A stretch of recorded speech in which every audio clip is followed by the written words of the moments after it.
Hi everyone, my name is Erin Billings and my project is titled Designing the Future of Mission-Based Coastal Resilience.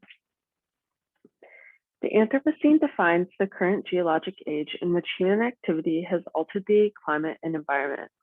As part of this condition of neither natural nor artificial, Mission Bay is significantly threatened by pollution and flooding by extreme weather events in the future. Mission Bay needs to be redesigned to bring into focus human and non-human agents, which occur through formulating eco-literacy typologies and flood-resistant structures to break coastal threats. The way in which Mission Bay's architecture engages with and responds to its natural surroundings, such as tides, can be reconsidered and reimagined. Designing the future of Mission Bay's coastal resilience seeks to rethink 20th century Mission Bay by designing architecture that engages with landscape and ecology. My research of the San Diego River last semester led me to develop a fascination with the history of Mission Bay. As a native San Diegan, I was unaware of just how artificial the bay is. The bay, once called Puerto Falso by Spanish explorers, looks completely different today than it did before colonization. Here is an aerial view of Mission Bay in 1935, before it was dredged to become what it is today. This map from 1943 shows that the bridge across the entrance, the Mission Bay Causeway, and the San Diego Electric Railway line were the only significant developments at the time. By the 1950s, plans were in place to dredge areas of the bay to develop Mission Bay into an aquatic park. This map shows Mission Bay in 1952, when much of the western side had been developed, but much of the eastern side had not. The pink represents what areas were developed at this time. This photograph from the 1950s shows the severe sandbar problem that was the result of dredging.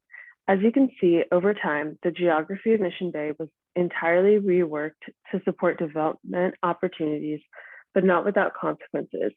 The development of Mission Bay has severely impacted the wildlife in the area and has made several areas of the bay unsuitable for swimming. In addition, the development plans did not adequately take into account the flood risks that would result from artificially altering the bay. It's generally well known that water pollution is one of Mission Bay's most pressing issues. Much of the contamination comes from Rose Creek, which flows into the northeastern corner of the bay. Runoff from storm drains enters into the bay and makes itself at home in De Anza Cove. The red dots on this map indicate marinas, which are responsible for heavy metal contamination in the water. After researching the pollution in Mission Bay, I recognized the need for a project that seeks to educate the public about the threats Mission Bay faces. I decided to design an educational center located in the northeastern corner of the bay that can be used for research and services center where the general public can learn and interact with Mission Bay's ecology. I believe that designing this center for the northeastern corner of the bay is ideal, so research can be conducted about the extremely problematic water quality of this area, and the public can become aware of how Mission Bay's current infrastructure is polluting the area. If pollution is left unchecked, Mission Bay will be impacted by severe flooding in the future. This map shows Mission Bay's flood levels in 2060, 2090, and 2120. As you can see, the area that will be most significantly impacted by flooding is the western side of the bay. This is an image of predicted flooding in Miami by 2030. While the predicted flooding in Mission Bay isn't nearly as drastic as Miami's, this image serves as a reminder of how environmental events impact our perception of public space. Once the water infiltrates into the city, that space becomes public and is no longer private. This idea is something we must consider going forward and look for ways to adapt to the environment rather than fight it. While my project seeks to educate and provide a site for research, I also intend for it to serve as a recreational space. I designed a walking path that stretches across the area. My design seeks to integrate with the surrounding area rather than overpower it. Inspired by amphibious architecture, I designed the walking path to float and be flexible enough to adapt to the sea level rise.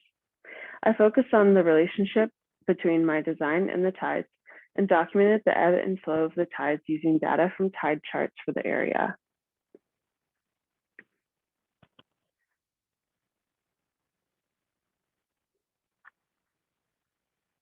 This design engages with current habitats and even provides an underwater space with shelves that serve as oyster habitats. I've researched how oyster installations in the bay could be beneficial to Mission Bay's ecology, as oysters act as agents that filter the water around them. This is a solution that the city of San Diego has considered, and that could greatly aid in addressing Mission Bay's pollution problem. The underwater structure of the building engages with the surrounding habitats, using eco-concrete as the main material. As for the interior of the building, this rendering shows a view of the second floor, which mainly serves as an educational visitor center that features native plant and animal species and educates the public about Mission Bay's ecology and the threats it faces. The top floor also includes classrooms to educate school children on field trips, as well as lab rooms for research to be conducted. The first floor of the building functions as exhibition space, where artists and scientists will be invited to showcase any work that relates to the climate threats Mission Bay faces. This project seeks to reconnect San Diegans with Mission Bay in an innovative way, one that rethinks our relationship with our natural surroundings. In creating a space that fosters education and recreation, the project explores new ways of thinking about how we interact with the surrounding environment and invites us to reconsider our approach to developmental practices and environmental restoration. Thank you for your time.